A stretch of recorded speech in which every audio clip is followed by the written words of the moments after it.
పిట్ట కొంచెం ఆదాయం కనం. ఎస్, మీరు వింటున్నది నిజమే. కౌజు పిట్టలు చూడ్డానికి చిన్నవిగా ఉంటాయి. వీటిని వ్యాపారపరంగా పెంచి లాభాలు కళ్ళ చూస్తున్నారు ఔత్సాహికులు.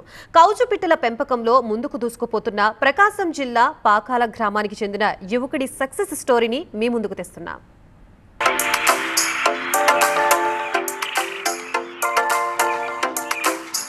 నాటుకోళ్లను మరిపిస్తున్నాయి కౌస్ పిట్టలు. కోళ్ల ఫారాల తీరులో కౌస్ పిట్టల ఫారాలు ఊపందుకుంటున్నాయి.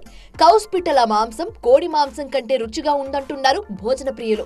మార్కెట్లో కౌస్ పిట్టలకున్న డిమాండ్, ప్రజల టేస్ట్ ను గుర్తించిన ప్రకాశం జిల్లా సింగరాయకొండ మండలం పాకల గ్రామానికి చెందిన తోట శ్రీరాములు నాయుడు కౌస్ పిట్టల ఫారం నిర్వహిస్తూ స్వయం ఉపాధి పొందుతున్నాడు.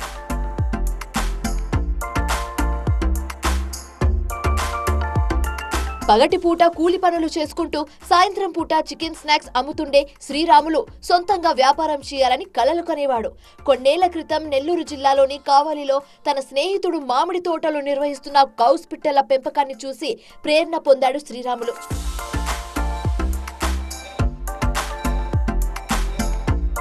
సొంత భూమిలో 30,000 రూపాయల ఖర్చుతో 1000 కౌస్ పిల్లలతో ఫారం ప్రారంభించాడు శ్రీరాములు నాయుడు. కొంతకాలంలోనే కౌస్ పిట్టలకు వాటి గుడ్లకు వినియోగదారుల నుంచి డిమాండ్ పెరిగింది. మార్కెట్లో ఒక్కో కౌస్ గుడ్డుకు 4.50 రూపాయల వరకు ధర పలుకుతోంది. కౌస్ గుడ్లు నాటుకోడి గుడ్లను పోలి ఉండడంతో, అది కాక ప్రస్తుతం నాటుకోడ్ల గుడ్లు లభ్యం కాకపోవడంతో ఎక్కువ మంది కౌస్ పిట్టల గుడ్లను తీసుకెళ్తున్నారని శ్రీరాములు అంటున్నారు. కౌస్ పిట్టలతో పాటు రోజుకు 70 నుంచి 100 గుడ్ల వరకు అమ్ముతున్నామంటున్నారు శ్రీరాములు.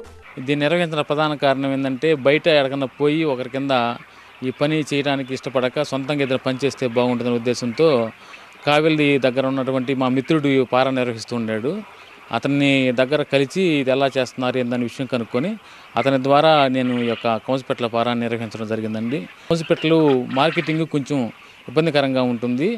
నేను మా చుట్టూతా ఉండే పరిసర ప్రాంతాలను తిరుగుతూ అవసరమైనటువంటి డాబాలకి, రెస్టారెంట్లకి సప్లై చేసుకుంటూ డ్రెస్సింగ్తో సహా మేమే చేసి వాళ్ళకి పిట్ట 52 రూపాయల నుంచి 53 రూపాయల మధ్య మనం వాళ్ళకి అందిస్తూ జరుగుతుందండి. దేశంలోని మొత్తం కోళ్ల సంఖ్యలో 1.8% కౌస్ పిట్టలున్నాయి. 5 వారాల సమయంలో ఇవి 100 నుంచి 200 గ్రాముల వరకు బరువు తూగుతాయి.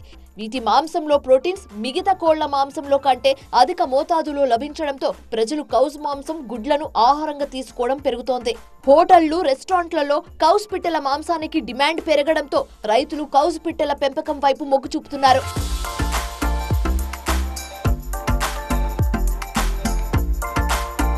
కౌస్ పిట్టల గుడ్లను పొదిగించి 20 రోజుల పాటు సంరక్షిస్తే సరిపోతుంది.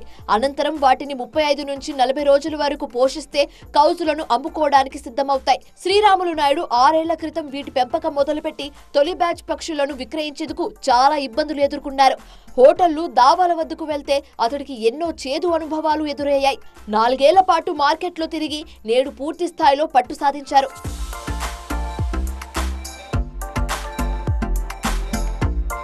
ప్రస్తుతం పామూరు, కనిగిరి, కందుకూరు, ఒంగోలు, కొండపి, సింగరాయకొండతో పాటు జిల్లాలోని ఇతర ప్రాంతాలకు ఆర్డర్లపై కౌస్ పిట్టలు, గుడ్లను సరఫరా చేస్తున్నారు. ఒక్కో కౌజుకు మార్కెట్ ధర 52 రూపాయల వరకు పలుకుతుంది. ఖర్చులన్నీ పోను ఒక్కో పక్షిపై 12 రూపాయల వరకు మిగులుతోంది. ఫిక్స్ వచ్చేళ్ళకి 10 నుంచి 11 రూపాయల మధ్య ఉంటుందండి. పిల్ల దానా మొత్తం పిల్ల రెడీ అవ్వడానికి 36 రూపాయల నుంచి 37 రూపాయలు అవుతుంది. ఇక మెయింటెనెన్స్లు అవి కలిపితే 38 అవుతుంది. మనకు ఒక పిల్ల మీద 12 రూపాయల మార్జిన్ ఉంటుందండి. ఒక 1000 పిల్ల అమ్ముకుంటే అటు ఇటుగా మనకు 10,000 నుంచి 12,000 రూపాయలు ఉంటాయి. కౌసు పిట్టల పెంపకాన్ని కుటీర పరిశ్రమగా భావించి ఉపాధి పొందుతున్నామంటున్నారు శ్రీరాములు నాయుడు భార్య. బయటికి వెళ్ళి పని చేసుకోకుండా మా ఇంటి ఎల్లపాది ఇక్కడే పని చేసుకుంటా మా జీవనోపాధి ఇక్కడే సరిపోతుంది. ఈ షెడ్డుకి స్థలానికి 11,50,000 అయ్యింది. ఆయన వేరే వ్యాపారం, మళ్ళీ సాయంత్రం పూట చికెన్ పకోడా బండి పెట్టుకుంటాడు. మేము ఇక్కడ మేతలు నీళ్లు వేసుకుంటాం, సరిపోతాం. కూలి పనులు చేసుకునే స్థాయి నుంచి నలుగురికి ఉపాధి కల్పించే స్థాయికి చేరిన శ్రీరాములు నాయుడు ఔత్సాహిక వ్యాపారులకు ఆదర్శంగా నిలుస్తున్నాడు.